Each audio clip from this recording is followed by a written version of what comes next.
Here for council's work session and ask the clerk to call the roll. Calling the roll, Mr. Gallagher. Here. Mr. Strawn. Here. Ms. Conwell. Here. Mr. Jones. Mr. Rogers. Here. Ms. Simon. Here. Mr. Greenspan. Here. Mr. Miller. Present. Mr. Brady. Note that Mr. Brady is absent today. Mr. Germana. Here. And Ms. Conley. Note that Ms. Conley is also absent today. Madam President, Yes, Mr. Miller, Councilman Miller. I move that the absences of Council President Connolly and Council Member Dan Brady be excused, being that they are on out of the country travel. Roll, just all in favor? Aye. Okay, motion carries. So we're going to move forward today. We have a full house. Thank you, everybody, for coming. I know it's a beautiful day out there, and it's important business. We're going to be starting going forward now with the budget process, and we're going to get an overview of our 2011 mid-year budget status and ask that we have anybody who's going to be speaking to that approach the podium if they can. Mr. Steen and Mr. Rubino.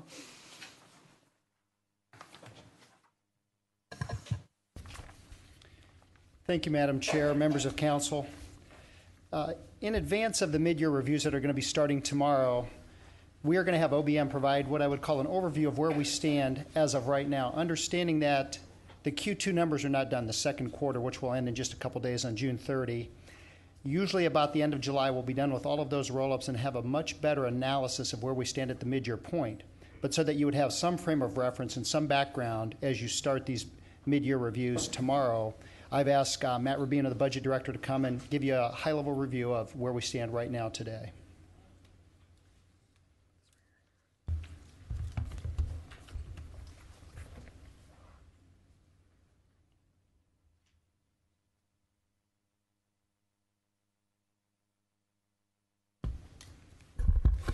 Good afternoon, members of council. Matt Rubino, Office of Budget Management. We've been asked to give an overview of the process for the mid-year revision hearings and a high-level look at where we stand with the county's operating budget. I'll present that in a very high-level summary fashion, and what are some of the other items that we'll be completing through the end of June and in July. So I'll provide some basic information to that point. And I'll start. So mid-year revision process. So a few pieces that will come together. Firstly, is we're submitting tonight for referral to committee a separate fiscal agenda that deals with items related to mid-year changes, not so much corrections. The ongoing fiscal agenda you receive every 2 weeks is related to corrections and setups of new projects and grants. This agenda that's going to flow through the revision review process are items that are related to changes as of mid-year or from the first quarter review that ended back in May. In addition to these realignments and additional appropriation requests, we're providing an update of the numbers. So we're taking a look at what we ended up with at end of first quarter review. We freshened those up a little bit, knowing that we're going into a more augmented process for second quarter review, which we've started the process now. We don't have final data for second quarter, but we've already started looking at the numbers. So we'll be providing that. And then again, we'll be finalizing the mid-year estimate, the second quarter projection, end of July, and that will serve as the majority of starting point for budget development for 2012. I mean, knowing that we'll be discussing things that are tangential to budget development, but the numbers that we complete at the end of second quarter will serve as a foundation for that further development in detail, the results. Talk a little bit about the fiscal agenda we're submitting. The item that's being presented tonight for referral to committee has items. We have additional appropriations totaling $3.8 million across county funds. There's not a terrible amount of items, but there are some significant requests dealing with either new programs that have gone into effect or been implemented in the past few months. We're actually requesting to have the appropriation put in place for the remainder of the year. And we also have some realignments that are resulting from some programmatic changes or budgetary changes across programs, and you'll see those in the agenda. And as we go through the committee process, those will come out in some of the presentations. And then we have a few items that are normally transacted as of mid-year, and we decided to include those in this mid-year agenda. They're not new requests, but they are items that are result from our first quarter review, and we thought it was a good place to have them on this agenda so they get some review as part of the overall process, and you'll see those on the agenda also. One key thing to remember is the budgetary impact for most of these items that are being requested are included in our numbers because they have been given approval to proceed. And you'll see, for example, items such as the Law Department, Inspector General, we're showing some impact in the budget numbers and also the projection numbers in the data you'll see in one of the subsequent slides. One more key point that this agenda does not include changes to every departmental budget. We're looking at things that are new programs, changes in budgetary level, or realignment. So you won't see an item for every single department. Most agencies, by and large, are living within the appropriation that was set up as part of the 2011 operating plan. I'm on slide 4. And this is a summary table of what we call our pre-second quarter numbers. So again, these are a month in advance of the final mid-year numbers. But you can see we have 5 columns. We have the 2011 current budget. We have the first quarter estimate, the pre-second quarter estimate, and then the variance right now, the projected budget variance and the percentage. I have 2 halves of this table. The top half is general fund operating, second half is levy. And some of the detail, this is based as of June. We have knowledge of most of the activity through June 27th, 28th, and we've included those numbers or those updates in our numbers. We've encapsulated any of the trends in expenditure or revenue on top of what we already identified as a first quarter. So for example, sales tax. We've had one more month of collection of sales tax, and we've updated the trend for the sales tax projections. So you'll notice, for example, the projected operating surplus in the general fund is now $4.8 million. Part of that is attributable to bumping up the projection for sales tax as of June. And last quarter, the surplus was $1.2 million, so we're slightly to the good as compared to first quarter. Levy fund, similar picture. We were projecting a surplus in first quarter of $11 million. We're now projecting a $14 million surplus. And a big part of that surplus is related to some one-time revenue that were received this year in the public assistance funds, over $11 million from some federal and state sources that displaced the need to have levy dollars flow into this public assistance funds. And on top of that, since first quarter, we've identified a few more million in one-time revenue that were not in first quarter, and we're also showing the impact of some decertifications of contracts in the Department of Children and Family Services. So what has happened is less expenditure and one-time revenue on the public assistance side, the public assistance fund side, less need to subsidize those programs from the levy, and that's why that surplus has jumped from 11 to 14 in these numbers. Now, again, we're going to do a full top-down review of all the expenditure and revenue data for the operating budget. These numbers are subject to change. We think by this time of the year, we've pretty much pinned down the trends, and what you'll see is some variation within a few less than a percentage point around that estimate ongoing. And one more reminder, the mid-year projection, we'll wrap it up end of July, and we'll have brand new report, brand new set of numbers with one more month worth of data. I'm jumping ahead. I covered most of the points on slide 5. I mentioned the surpluses this year. We are projecting operating deficits in the general fund and levy for 2012, mainly due to the impacts of state budget cuts. That was published in our first quarter report, so nothing new there. What we're waiting to see is once the final budget is adopted in the next few days, what those final revenue impacts are for the county. We think that they'll be somewhat lessened compared to what we reported on back in April.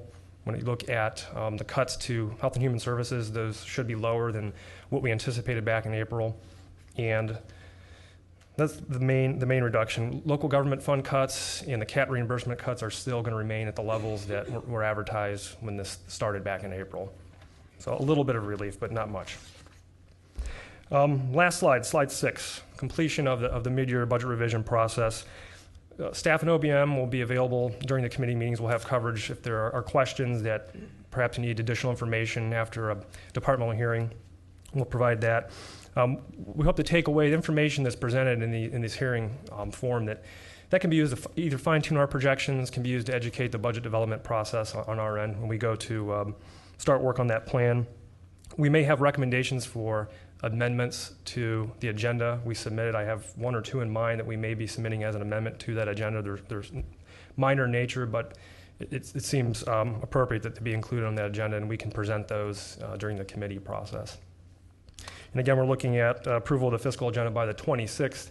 If you want to entertain approving that fiscal agenda earlier than the 26th, we're certainly open to that, minding that not every agency is necessarily included on that agenda that we've compiled for mid-year. And I think those are all the main points I had on the process. I can take any questions from any members of council.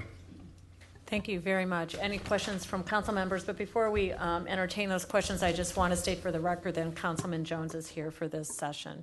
Any questions? Okay, Councilman Miller, and then Councilman Greenspan to my right.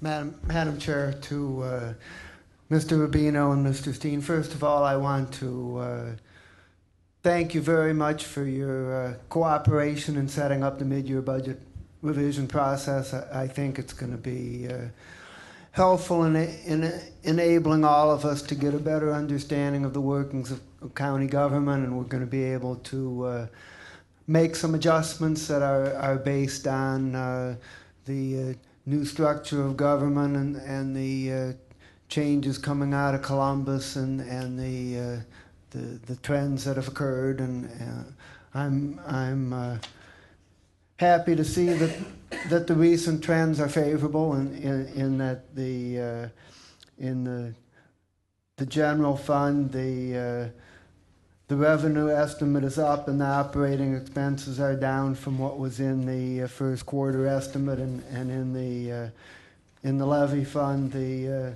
revenue estimate is the same and the expenditures are lower, so that the current trends are favorable, which is a good sign. I would like to call the people's attention the schedule for the mid-year budget process, which has been distributed to all members, and there are also a few copies out on the desk by the door for members of the public who would like to obtain those schedules. And the first of the budget hearings is going to be tomorrow morning at 10 o'clock in the Finance Committee. But for members of the administration, there are two items that are going to be considered on the agenda before we start the budget process, and so I think that anyone who's coming for to testify for the budget process would not need to be here any sooner than 10:30. Thank you very much, Madam Chair. Thank you very much. Councilman Greenspan, did you have a question or comment? Yeah, thank you, Madam President. Question regarding the revenue estimates and the one-time revenue items that you spoke of. Were those items encumbered by any costs, or were those general fund dollars that can be used for any purpose? Through the chair to the council member, those were one-time revenues that were not anticipated when we developed the budget. They are free and unfettered, so to speak, to again, it's the plans that need to use levy subsidy to fund those public assistance programs. So it was over $11 million that was not anticipated back in October that we got word of in first quarter that we're including. And again, we're not increasing any programmatic expenditure because those revenues are coming in. They help provide some self-sufficiency to the public assistance funds and reduce the need to transfer levy dollars to subsidize those programs. So those funds then were not encumbered by any Correct. expense? You said it was $11 million? It was just over 11 million, Councilman. All right. So without it, then we would have been in the negative. Is that correct? If our surplus was 5 and then our one-time... Through the chair of the councilman, yes, we did not have those one time. We'd be around even. I don't think we'd have a deficit necessarily, but we'd be closer to a balanced budget in the levy side. We would try not to draw into levy reserve unless absolutely necessary. Okay. On the operating expense side, were there any one-time expense reductions, or are these sustainable reductions? Through the chair to the council member, one key thing to note, We have new programmatic expenditures that will be ongoing. We have new programs, law director, inspector general, as an example. Those aren't the only ones that are in the numbers. That surplus is also inclusive, and I mentioned this in the presentation, of any staff reductions that have been implemented, which are permanent levels of reduction over the past few months, and any cuts to programs or reductions in expenditures are also in that surplus number. And all of these, to my knowledge, are ongoing. They're not one-time reductions in expense. So we've had some new things added. We've had some reductions. We've also had some only one-time investment I can think of are dollars related to some of the renovations to the admin building that we set aside dollars last year and carried over. Okay. All right. Very good. Thank you. You're welcome. Thank you very much. To my left, Councilman Schron. And then I'll go down the line. Thank you, Madam Chair. The county executive last week has spoken about staff reductions that are now totaling in the area of around $12 to $13 million. At least I think I heard that referenced at an event. Is that where we are at this point, or are we trending those as they continue to increase? Because I heard the follow-on comment was that with the expectation that there was more to come. Through the chair to the council member, right now the current estimate is we're down 120 FTE, the budgetary measure of staff. That includes reductions and vacancies and attrition. So it's a combination of all those. Right now we're carrying those trends through this year and into next. We're assuming that we're going to have those average levels of attrition, and any of the layoffs or reductions in staff are permanent in nature. And the total savings, I've heard a lower number, more closer to a $10 million number. The key thing is our estimates include any of these changes that have been implemented at the time of first quarter. We're showing those trends in our numbers. And we're looking at additional reductions in staffing across the county. I can't tell you what that number is as of today, but once those are implemented, they would be reflected in either a quarterly estimate, or if the case is later in the year, they would be reflected in the base budget that we prepare for 2012. Through the chair to the councilman, Councilman Schron, I think you're asking, that's an annualized number, so we haven't realized the $10 million. That would be on an annualized basis what we would get. Is that what you were asking? It was, but that's an annualized number as we sit here today. It is not reflective, I don't think, of what's going to happen in the next 6 months as far as the trending. If that took place on an annualized basis during the first 6 months, can we look for that kind of reduction in the second half of the year? Again, annualized, understanding that, but and the number that I truly believe I heard last week at the WireNet annual meeting was north of $10 million. Through the chair to the councilman, I think the answer is the number is going to go up. I've been the fiscal officer for just about 4 weeks now, and we've not made reductions, but I can assure this council there will be reductions made in staff in the fiscal area. So that number is only going to go higher as opposed to lower as we go forward. So I think there are future staff reductions coming. Like any, to the chair, like any organization, those are done with a design and a plan in mind. And do you have expectation as what that plan would yield for the next 6 months, as opposed to just hoping or expecting that we're going to have target reductions? Through the chair to the councilman, part of our budget presentation, our mid-year review to the finance committee, will go through that tomorrow. We're going to go through the plan that we've laid out as far as the staff reductions, the number of staff, and how we would align that and what that would equate to. Thank you. Any questions to my left, colleagues? Okay. Thank you very much. Actually, I do. I'm not used to being last here. I'm pleased to hear about the sales tax revenue that's coming in, and you spoke to that earlier in the year when we met. To what do you attribute that unexpected increase in revenue? To the chair, we have 6 months of collection data. As you know, the collection we receive in June is for sales tax 2 months ago, so there's an accrual basis. We've had some, what I would call real growth, excluding any growth that we saw last year from the expansion of the base. The numbers we're seeing this year are showing positive growth. We've had a few one-time things here and there this year, and we factor those out when we do our trends. So right now, even when you factor in inflation, we're seeing some true economic growth as reflected in the sales tax numbers. It's self-evident when you see the collections coming in. A few questions remain, though. Will that growth begin to taper off as we get successive months through July and the rest of the year? we have some more data, we'll know the answer to that. I suspect that level of growth, we've seen some months 8% year over year on a cash basis. I don't think we'll be seeing that for the rest of the year. I still think we'll finish above the assumed average annual growth of 2%. I think we'll finish between 3 and 4% for this year. Now, one area of caution or concern for us is if you look at the fundamentals of the local and regional economy, we still have high levels of unemployment claims. In the housing market still has not recovered fully. Things look better than they did 2 years ago, of course, or a year and a half ago. But we need to see a continual improvement of those foundational elements of the economy before we can expect to maintain something above a 3% or 4% growth year over year. The good news is we're exceeding our estimate, and we had a fairly optimistic estimate compared to our urban peer counties when we developed this budget. So that is the good news.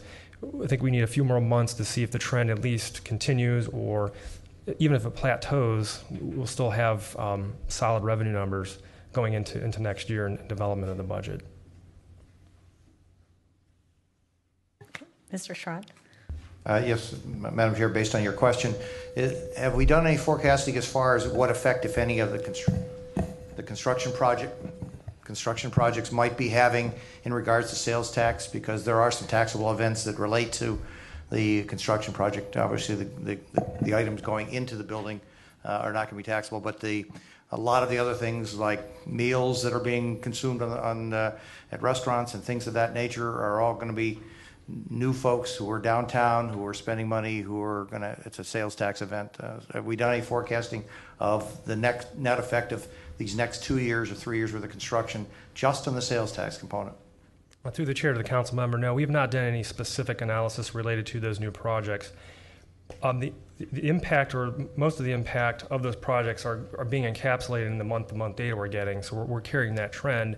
For us, not being equipped to do a sophisticated economic modeling, we have to look at the current data that's coming in, as I mentioned, but then also make some assumptions. Going into next year, we know we have a certain level of growth in the numbers, and then temper that with some expectations of what our best estimate is for additional growth related to the new activity, whether it's the MedMart project, the construction jobs that are part of that, not the materials, of course, in the other projects that are going on. Again, we temper our numbers. It's a more broad-based approach. It's difficult to distill what one project or a collection of projects, how they're impacting that number. We do take into account, but I wouldn't call it a modeling specific to those projects. Thank you. Any other questions? Just a final question that I have about the levy money that's not used this time because we have other revenue that we can use through the general fund. Is that levy money can carry over then, as I understood it, as our surplus year after year, and just use it as it's destined to be used according to that levy parameter? Is that correct? That is correct. It is held in reserve and carried over the next year, and it is used to fund the anticipated expenses out of the levy fund, again, to the public assistance funds.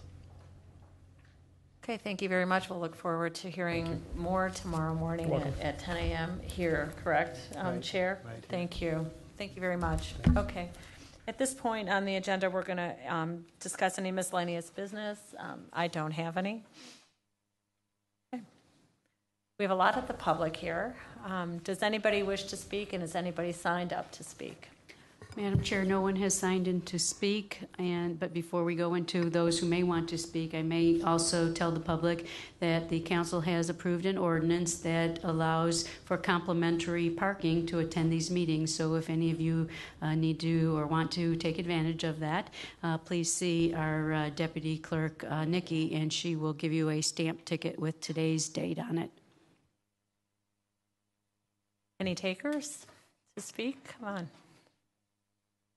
Okay, then at this point, the only other business I'm going to say is that at 6 o'clock we have a regularly scheduled council meeting at 6. So if you want to stay for that, please do. But at this point, I'm going to move to adjourn this meeting. Do I have a second? Second. Okay, all in favor? Aye.